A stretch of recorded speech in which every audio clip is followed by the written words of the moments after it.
Here's a really one-of-a-kind car. This is a Buick Century from 1939, but modified as a kind of a high rail car. So this is for basically inspections or VIP people that might want to tour the system.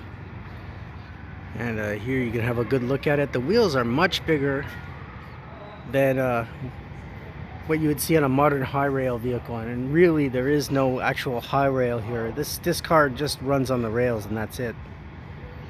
So it is not really a high rail car as such.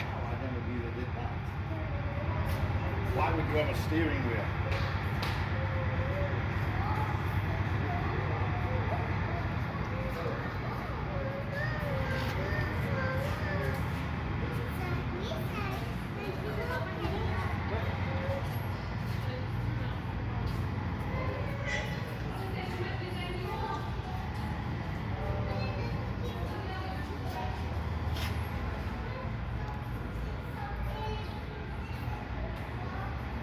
It is steerable, it looks like, anyway.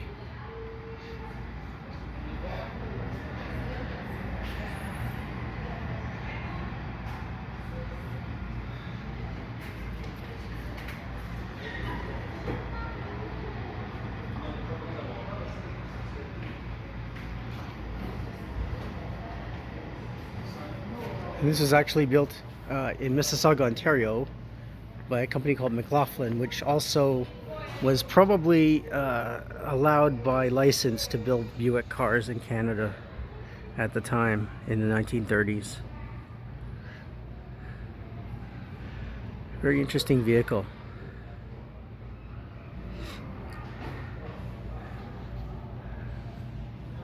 Unfortunately, they hide it away here on the side. Can't really go back there and have a look at it closer.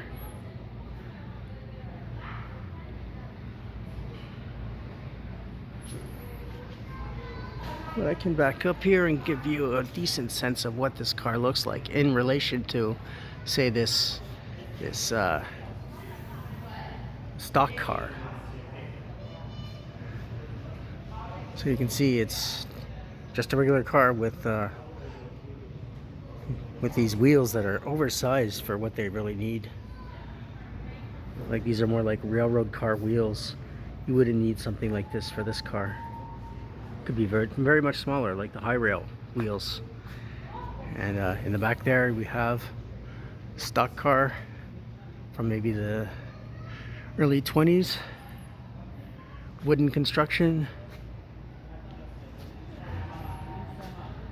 CNR 17354.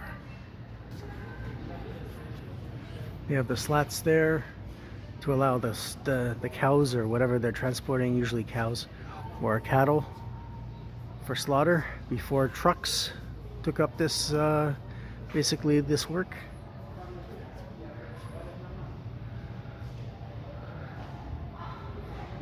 I'm not sure why they did the white stripe like that. Probably maybe to make it a little bit cooler.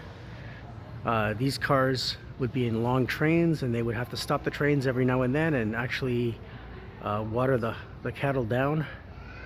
So they'd have to, you know, hose them down or something to keep them from being too hot.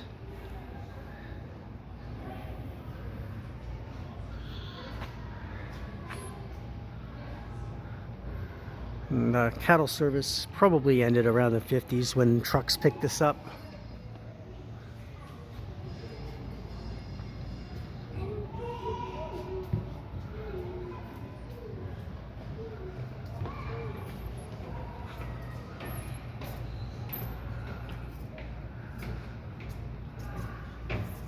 Yeah, you'd see a lot of these in the prairies, I think.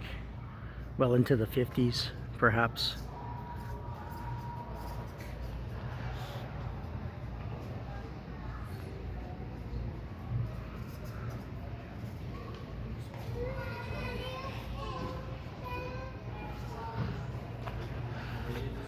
And down the line here, we have tank cars. This is a tank car. Procore Limited, an old tank car.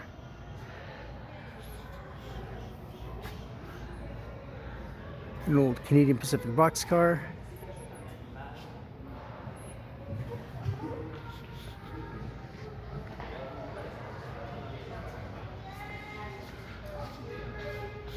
Oh, refrigerator car. So they would have some lids up there.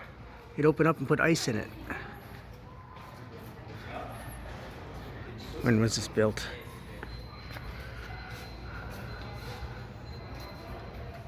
1923.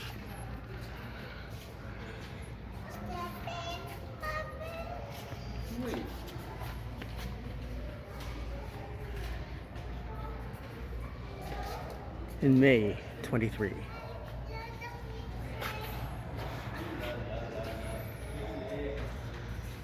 External weight, external width rather, external height, internal length, internal weight, width rather, internal height, cubic footage.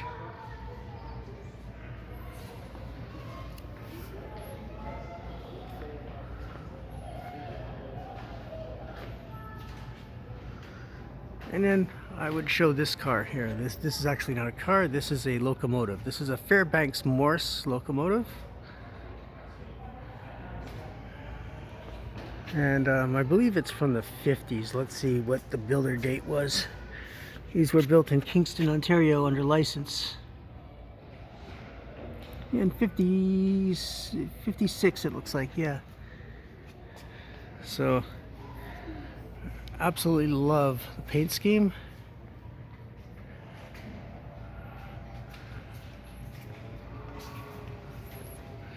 You notice the ladder is much higher than, say, on a GP38.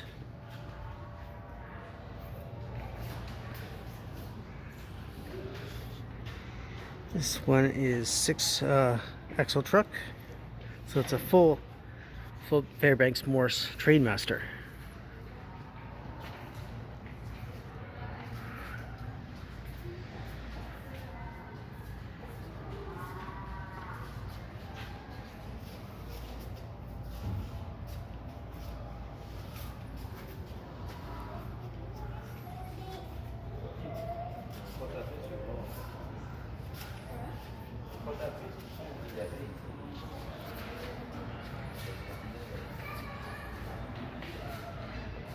These are rather unique locomotives. Oh, here's the builder's plate.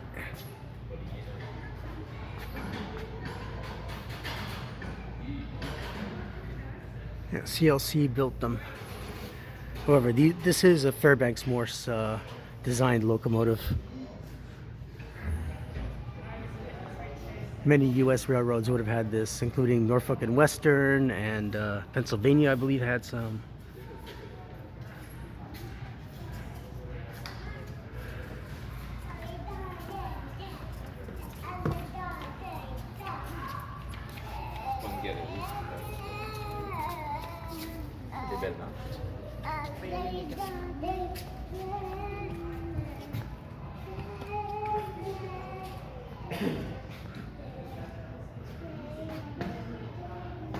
These are very unusual.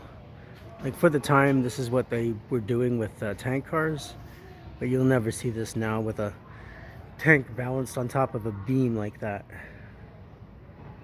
You can see that it's balanced basically on top of one single frame beam. Now I can't remember what kind of type of tank car this is. It will say here, I believe. Union Tank Car Line, yeah, I think they were the first type, the first company to get these.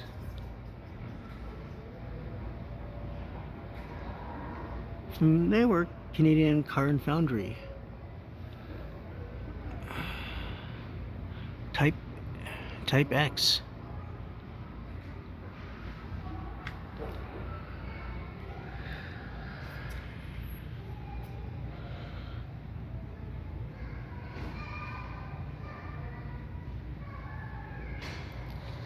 In 1941. Built in 1941, these. Yeah, so if you like what I do, please subscribe to Cool Trains in Montreal. Have a good day.